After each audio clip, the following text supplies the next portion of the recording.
कौन जीत रहा है यूपी? सबसे सटीक एग्जिट पोल 7 मार्च शाम 6 बजे से लगातार सिर्फ यूपी तक पर। देखिए, इलेक्शन का स्थिति है बिल्कुल अनसर्टेनिटी के दौर में है। किसी को हम ये नहीं कह सकते कि इनकी सरकार बन ही रही है। रहा सवाल कि कौन डिलीवरी कौन कितना किया, किसकी सरकारों में कितना, लोग ऐसा ही आकलन करने लगे हैं कि उनकी सरकारों में दादागिरी ज़्यादा था, इनमें दादागिरी कुछ कम हुआ, कुछ कॉरिडोर के वजह से लोग प्रभावित हैं। बनारस के परिदृश्य में देखा जाए तो कुछ तो विकास हुए हैं। लोकतांत्रिक देश में ये इन चीजों का कोई जगह नहीं होना चाहिए, लेकिन वोटर इस पर वोट करता है, उनके समर्थक इस पे वोट करते हैं, इससे भी इनकार नहीं कर सकते। तो चर्बी उतार देने से मतलब जैसे गुंडे मवाली थे जिन पे लगातार बुलडोजर इस सरकार ने चलाए हैं, ये जनता में सकारात्मक संदेश गया है कि गुंडे की कोई जगह नहीं। हम इस वक्त हैं 80 घाट के पास पप्पू दी अड़ी पे, और यहाँ लगता है जमखट। चाहे चुनाव हो या ना हो, चाय की चुस्की के साथ यहाँ होती है चर्चा राजनीति से लेकर सामाजिक इश्यूज पे। और आप देखिए यहाँ लोग चर्चाएं करते रहते हैं और चाय पीते रहते हैं। जैसे मैं भी चाय पी रहा हूं, लेकिन यहाँ चाय के साथ अखबार को ऐसे पढ़ा जाता है जैसे कि अखबार जो है वो एक पूरी किताब की तरह इसको पढ़ा जाता है। एक एक शब्द को जो है यहाँ पढ़कर उसके मतलब निकाले जाते हैं और उस पर फिर गहन चर्चा होती है। सर, आप यहाँ रोज आप लोग बैठते हैं, चर्चा का विषय पॉलिटिकल भी होता है, इकोनॉमिकल भी होता है, सामाजिक भी होता है, व्यवहारिक भी होता है। आप किस विषय पे चर्चा करना चाहते हैं? जिस विषय पे आज आप चर्चा करना चाहें। हमें उम्मीद है कि ये सीजन है राजनीति का है, तो लगभग हर लोग उस सीजन के शिकार हैं। शिकार क्या हैं? शौकीन भी हैं। भारत के लोग पॉलिटिकली बहुत शौकीन होते हैं, और मोदी जी ने तो लगभग सबको पॉलिटिशियन बना दिया।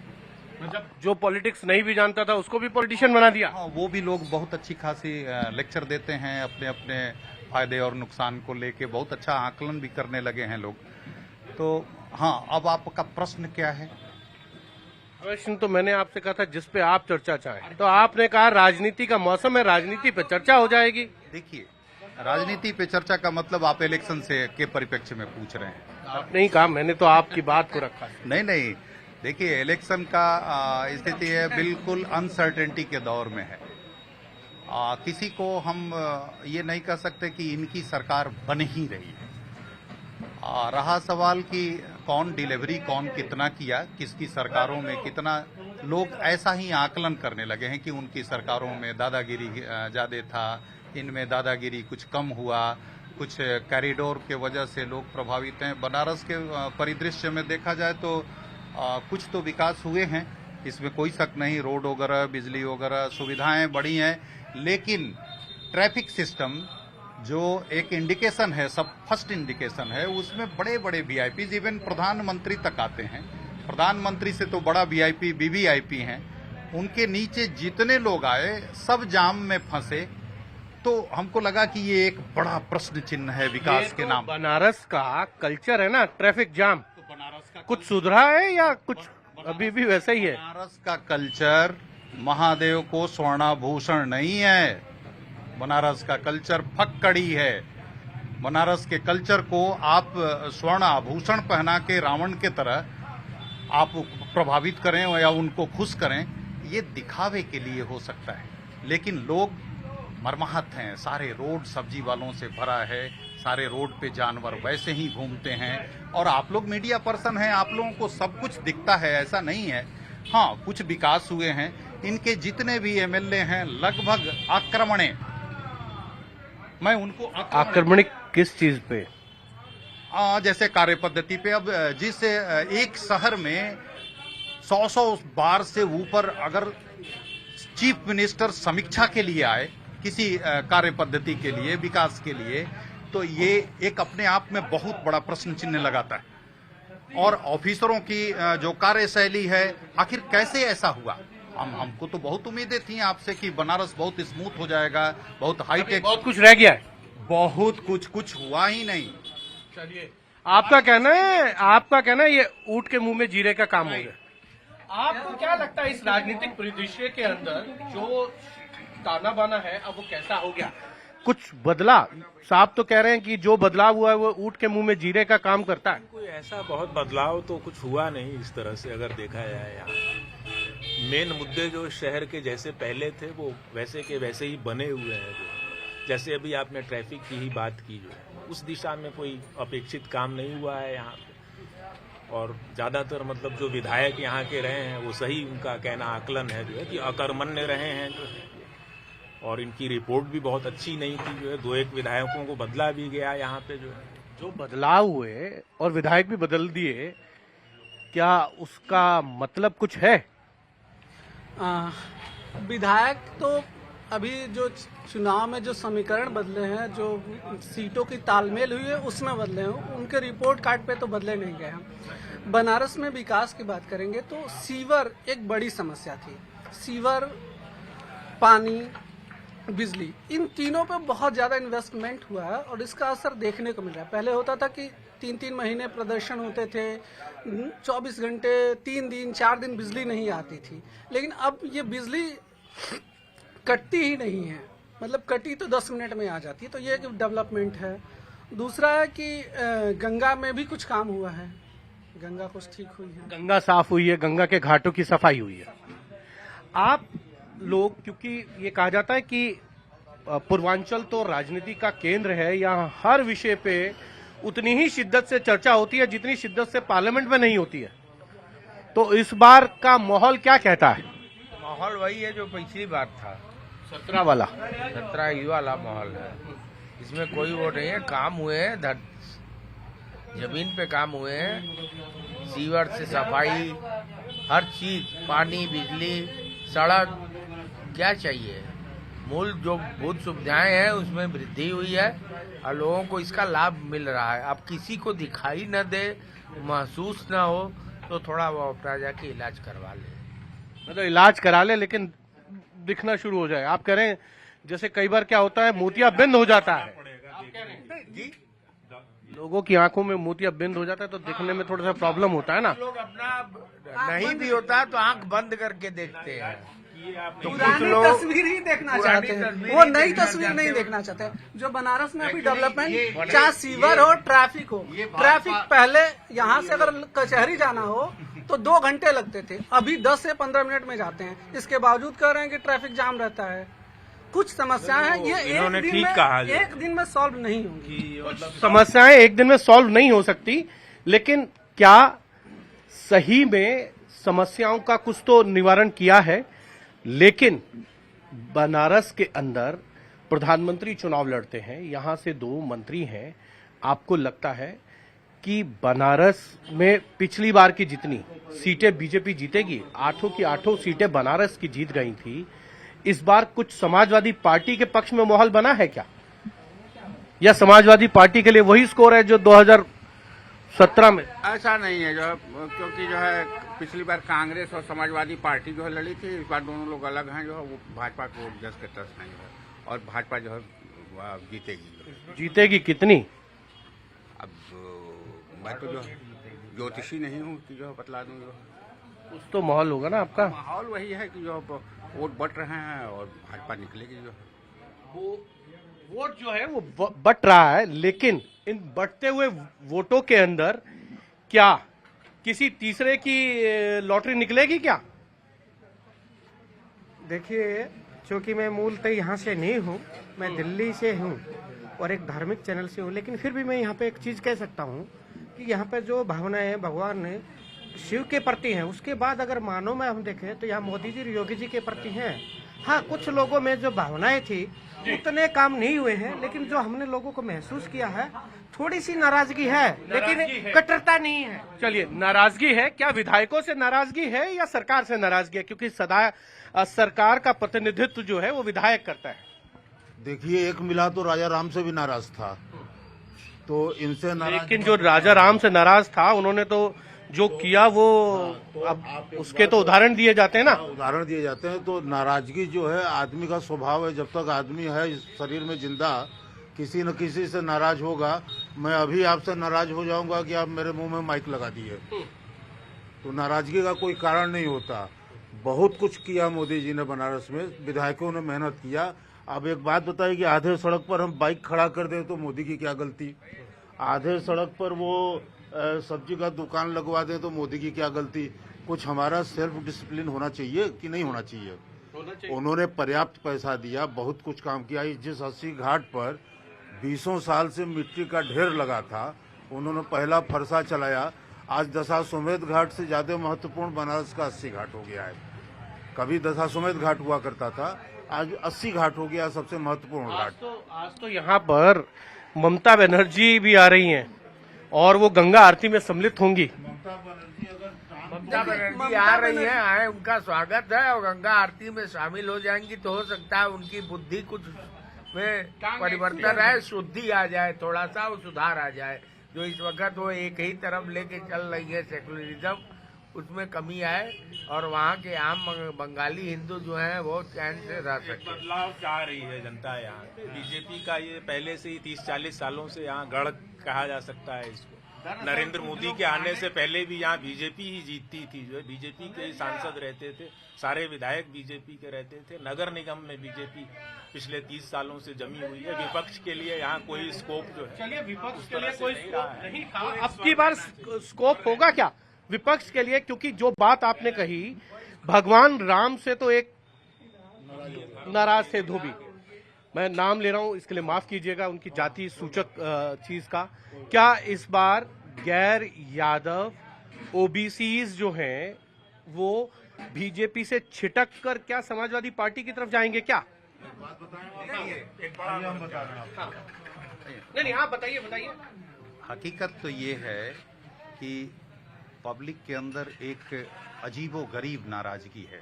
वो कुछ महंगाई को भी लेकर है, लोग परेशान हैं, बुरी तरह से परेशान हैं इकोनॉमिकली, और उसका प्रभाव कोई, मैं सर्वेक्षण करता रहता हूं, जैसे आप लोग करते हैं, तो कई लोगों से, जैसे सब्जी के मंडियों में गया तो 10 लोगों से पूछा कि भाई अपना व्यू बताओ, तो लास्टली ये है कि नाराजगी तो बहुत है। अब वोट किधर जाता है, क्योंकि लास्टली वोट मैं देखता हूं कि यूपी बिहार में वो बायस्ड होके जातिगत ही हो जाता है। कह रहा हूं कि जातिगत चुनाव हो जाता है। सुनिए, चुनाव असल मुद्दों से हटकर जातिगत हो जाता है। मुद्दे तो होने चाहिए महंगाई, विकास, बेरोजगारी, लोगों की आय, लेकिन अंत में जातिगत क्यों हो जाता है? जैसे जैसे चुनाव पूर्वांचल की तरफ बढ़ता जाता है वो जातिगत होता जाता है। बिहार और पूर्वांचल के अंदर तो बहुत ज्यादा होता है। देखिए, चुनाव में फाइनल वोट तो जाति पर ही पड़ते हैं।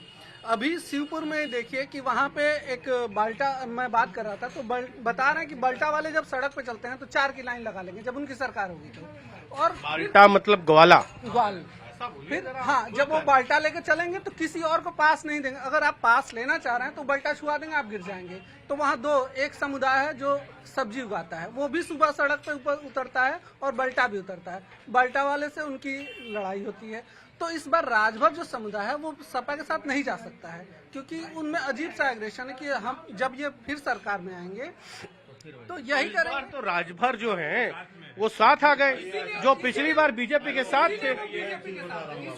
हाँ, 2017 के चुनाव में जो ये राजभर के अपने को सबसे सर्वोच्च नेता मानते ओम प्रकाश राजभर, इन्होंने अपने समुदाय के लोगों से कहा था कि जे भी सपा के वोट दे वो अपने माई के संगे घात करी।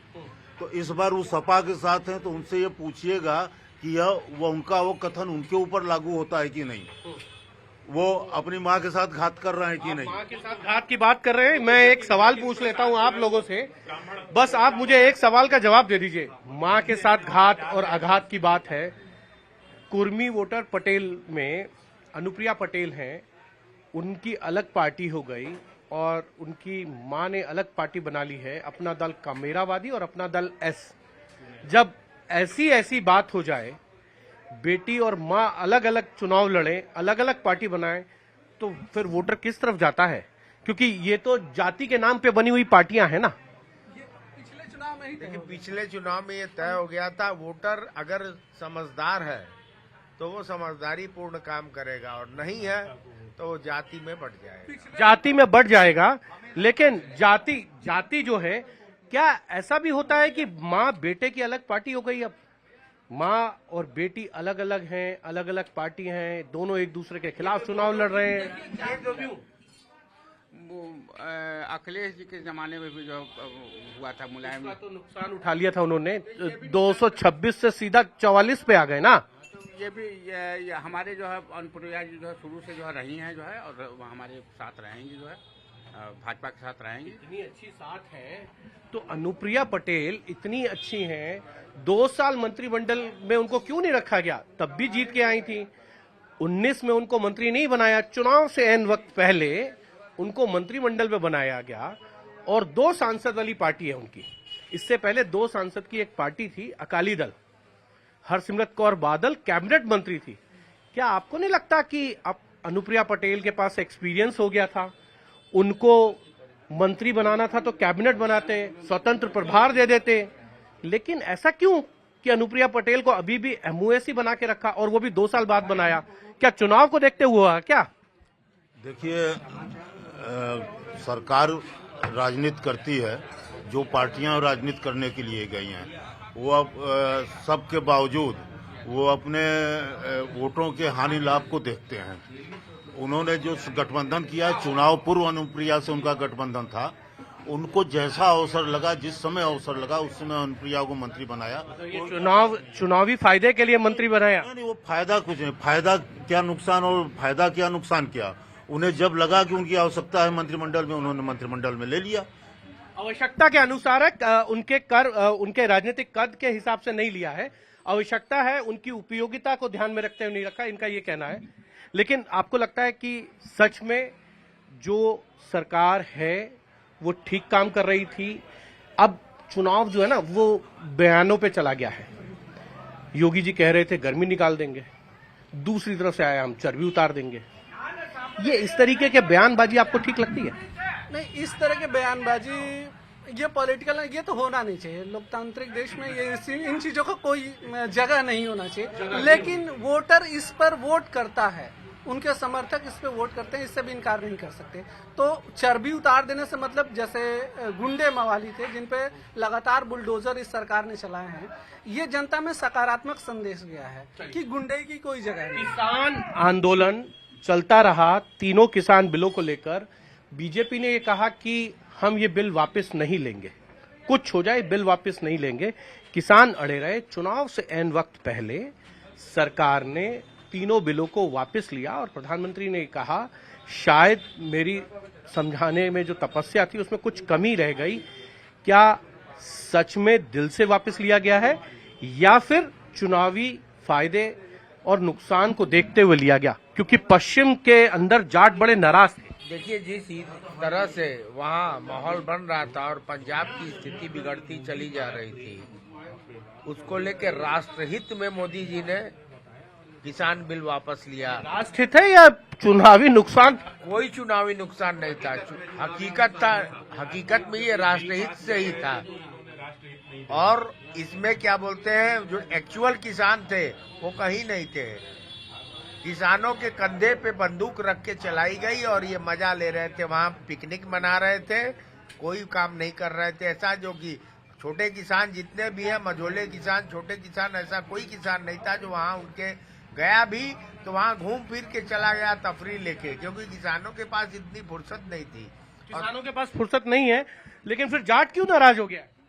नहीं, किसानों को इन्होंने बहुत नाराज किया। देखिए, ये बिल लेकर के आए बिना किसी सलाह मशवरे के, जो है संसद के अंदर भी कोई बहस नहीं होने की। किस तरह से बहस तो हुई थी, आप ऐसे मत बोलिए बहस नहीं हुई, मैं खुद मौजूद था वहाँ पे, बहस हो रही थी। स्पीकर ने जो है वो बिना उसके वो करवाए वोट डिवीजन। राज्यसभा की बात कर रहे हैं, लोकसभा में पूरी बहस हुई थी, लोकसभा में भी बहस हुई। नहीं होता ना, वो बिल पास नहीं होता। राज्यसभा में अगर पास नहीं होता, ये राष्ट्रहित उनको पहले नहीं दिखा, इनको साल भर बाद ये इलेक्शन। आप सबसे एक अंतिम सवाल मैं आप सबसे पूछ रहा हूँ, सिर्फ इतना बता दीजिए कि ये चुनाव में अखिलेश यादव की एक पुरानी फोटो अखबार में छपी हुई दिखा के कहा जाता है कि ये आतंकी से मिले। जिस आतंकवादी को पकड़ा गया था, उसको सजा हुई, उसके पिता से वो मुलाकात कर रहे थे, उन्होंने ये कहा, बीजेपी ये कह रही थी कि अखिलेश जो है आतंकियों के साथ हैं। अखिलेश का कहना है कि आज ये फोटो आप निकाल के लाए हैं, कई चुनाव निकल गए तब आपने नहीं कहा, और जो उनकी सिंबल है, चुनावी चिन्ह है साइकिल, उसको भी उन्होंने आतंकवाद से जोड़ दिया। वो ये कह रहे हैं कि ये ठीक नहीं किया मेरे साथ। हाँ, ये बात सही है कि फोटो छपी है और ये छापा गया इस चुनाव में, क्योंकि इस चुनाव में नहीं, ये तो बहुत पुराना फोटो है, बहुत पुराना फोटो है, लेकिन छपा इस चुनाव में है।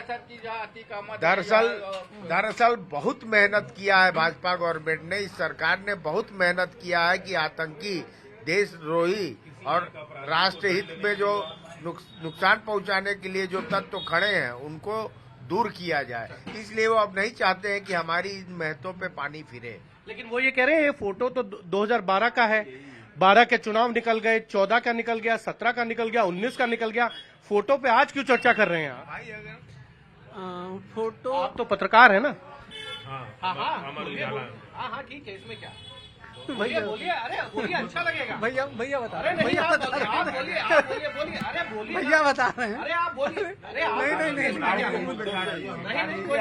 काट दीजिए, अरे नहीं, बोलिए, अरे बोलिए, दोनों लोग, अरे बोलिए भैया, अरे बोलिए, हाँ, बोलिए, इसमें कोई बोलिए नहीं, भैया बता रहे हैं, अरे बताइए, अरे महाराज बताइए ना, बता दीजिए, आप इतना शर्मा रहे हैं। नहीं, देखिए, खुलकर बोलिए, जैसे पहले बोल रहे थे, डट कर बोलिए, लेकिन आप संभल कर बोलिए, कोई बात नहीं, लेकिन बोलिए। भैया बता रहे हैं, अरे नहीं, बता रहे, देखिए आंसर जा रहा है। ऐसा है कि इस बार वो फोटो इसलिए आया कि भारत का जो कानून व्यवस्था है उसमें यह कहा जाता है कि जब तक अपराधी को सजा न मिल जाए उसे अपराधी नहीं माना जाता। तो अभी उसको सजा हुई है, इसलिए उस फोटो को बताया गया कि हाँ आतंकवादी। जब तक तो सजा नहीं हुई थी तब तक तो नहीं था, सजा के पहले की फोटो में फिर आज क्यों उसको दोषी? चलिए, आतंकियों पे मेरी एक गुजारिश है आपसे। 3 आतंकी को तो वाजपेयी जी भी छोड़कर आए थे, और उसके बाद भारत के अंदर आतंकवाद की घटनाएं लगातार बढ़ी थी। पार्लियामेंट पर अटैक हुआ था, दिल्ली में बॉम्ब ब्लास्ट हुए थे, और जितने ब्लास्ट होते थे उसमें मसूद अजहर की इन्वॉल्वमेंट बहुत ज्यादा होती थी। तब किसी ने सवाल नहीं उठाया कि 3 आतंकियों को आप क्यों छोड़ आए? 120 लोग थे, आप निकाल सकते थे। इसी तरीके की सर्जिकल स्ट्राइक हो सकती थी वाजपेयी टाइम पे, एयर स्ट्राइक कर सकते थे आप, लेकिन हुआ नहीं कुछ। सर्जिकल स्ट्राइक तो जो मोदी जी करते हैं जो है, तो वाजपेयी जी क्या कर रहे थे? अटल जी जो है थोड़ा सा आतंकी छोड़ रहे थे। आतंकी इस तरह के अटल जी जो है राष्ट्र हित में जो है वो किए थे जो है, और उसका जो है कश्मीर जो है प्रमाण है कि जो है सर्जिकल स्ट्राइक नहीं करनी पड़ी। और मैं कह रहा हूँ 3 आतंकियों को छोड़ने गए थे, वो राष्ट्र हित में था। 120 लोगों की जान बचाना था। उसके बाद उस आतंकी ने पता नहीं कितने लोगों की जानें ले ली, आज भी ले रहा है, चाहे 1, 2, 4 कितने सैनिकों को उसने जो है वो कर दिया। नहीं, कितने सैनिक भारत के शहीद हो गए उसके आतंक से आज 20 साल में। चलिए, अब एक सवाल बताइए, योगी जी कह रहे हैं बुलडोजर चला देते हैं, बुलडोजर बाबा हो गया अब उनका नाम, तो बुलडोजर बाबा सही काम कर रहे हैं तभी तो लोग उसको खुश हो रहे हैं। नहीं, कोई कहाँ खुश हो रहा है? कौन सा इन्होंने बुलडोजर किस पर चलवा दिया है? अतीक पर चलवाया, मुख्तार अंसारी बाहुबली, मुख्तार अंसारी अभी गैंगस्टर के उसमें पूरा बरी हो गए। निरपराध निर्दोष लोगों की हत्या करते हैं, हत्या सीबीआई जांच लोगों कर रही की थी, जमीन वो बरी हो हड़पते गई। हैं, ऐसे लोगों पर बुलडोजर चलना ही किसी कहीं बुलडोजर नहीं जनता चला। कह रही है, ये बेसिकली जनता की बुलडोजर चलना चाहिए। लेकिन एक सवाल है मेरा आप सबसे, अगर बुलडोजर चल रहा है, अतीक अहमद पे चले, बहुत अच्छा है, बुलडोजर चले जो है मुख्तार अंसारी पे चले, विकास दुबे पे चले, तो धनंजय सिंह को क्यों नहीं पकड़ लेते? उनके ऊपर क्यों नहीं चल जाता? पहले तो एक बात सुन लीजिए कि जीती तो रजा मोदिया ही या सरकार बनाई। मैं एक सवाल कर रहा हूं, पहले मेरी बात सुनिए। नहीं, जीती तो रजा मोदिया ही, सरकार बनाई योगिया ही। अब दूसरी बात सुनिए, उस पर 70 सालों से जो मैल जमा है शरीर पर, उस मैल को प्राथमिकता के आधार पर हटा रहे हैं। अगर एक साथ पूरे, सुनिए, आप पूरी मैं सवाल कर रहा हूं, आप पूरी बात सुनिए। अगर आपराधिक मैल को एक साथ शरीर से उतार देंगे, पूरा शरीर रंगा हो जाएगा, मांस दिखने लगेगा। इसलिए जरूरत के हिसाब से जैसा हो रहा है मैल हटाएगा। को क्यों नहीं पकड़ा जा रहा? धनंजय सिंह पे धनंजय सिंह के ऊपर भी मुकदमा दर्ज हो रहा है। वो तो मुकदमे दर्ज हैं, वो तड़ी पार हैं, चुनाव के अंदर वो तड़ी पार हैं, उनको ढूंढा जा रहा है। देश में कोर्ट है, कानून है, कोर्ट ने आदेश दिया है, पुलिस नहीं पकड़ रही है। आदेश पुलिस का किसके कहने पे पुलिस पकड़ेगी? अरे कोर्ट के कहने पे। यहाँ बात कोर्ट की हो रही है, आप पुलिस की बात कर रहे हैं। कोर्ट ने कहा है उनको तो कोर्ट ने उनको जब पुलिस काम अपना करेगी, अगर दूसरे एक्शन में आते तो अगला काम करेगी। कोर्ट ने तो ये कहा है कि उनको गिरफ्तार करके लाया जाए। वो पुलिस की सिक्योरिटी में है, पुलिस खोज रही है उनको। पुलिस की सिक्योरिटी में है, वो क्रिकेट खेल रहे हैं। अरे पुलिस की सिक्योरिटी में तो बहुत लोग हैं जेल में। जो एक फिर राजा भैया पे क्यों नहीं कार्रवाई हो, जिनके ऊपर इतने केस हैं? पुलिस सिक्योरिटी में तो जहाँ अखिलेश जी थे और आतंकवादी से मिल रहा है। आतंकी, उन्होंने कहा आतंकवादी जो है, चुनाव जब तक उसके ऊपर चार्जशीट ना हो जाए, उस पर फैसला ना आ जाए, उससे पहले सजा होने पे, लेकिन वो पहले मिले हैं। नहीं, फोटो पहले हुई है ना, तो फोटो पहले की है, सजा अब हुई है। उनका कहना वो ठीक नहीं। चलिए, सजा होने के बाद ही तो किसी पर कह सकते हैं कि आप आतंकी थे। इससे पहले कैसे कोई तो वही मैं कह रहा हूँ कि वो तो फोटो पुरानी है। वो फोटो पुरानी, लेकिन ये बात तो साबित हुई कि वो आतंकवादी के पुत्र हैं, जो आतंकवादी था उसके पिता हैं। नहीं, वो तो ठीक है, इसमें तो कोई दो राय नहीं है। तो ये तो बीजेपी अगर ये बात कहती है तो ये बात सच है। इन आतंकवादियों और ये जितने भी क्रिमिनल टाइप के लीडर्स हैं, अभी जो सत्ता में थे तो या हैं, इन पे नहीं होने जा रहा है। ये इलेक्शन 100% 40% के लेयर में महंगाई पे होने जा रहा है और बहुत लोग नाराज हैं। ये है लोगों की मिक्स राय, और लोग अपनी अपनी बातों को बनारस में बड़े खुलकर व्यक्त करते हैं, खुलकर चर्चाएं करते हैं, चाहे वो इंटरनेशनल मुद्दा हो, सामाजिक हो, आर्थिक हो और चाहे धार्मिक हो। यहाँ पर चर्चाएं खुलकर होती हैं, और लेकिन इन चर्चाओं के बाद भी इन सब लोगों का ये मानना है जो असली मुद्दे होते हैं वोटिंग के टाइम पे वो गौण हो जाते हैं, और जो चुनावी मुद्दे बनकर उभरते हैं वो जुबानी जंग वाले होते हैं, जातीय होते हैं, और धार्मिक आधार पर कई बार लोग वोट कर देते हैं। कैमरामैन अभिषेक बाई के साथ हिमांशु मिश्रा, वाराणसी।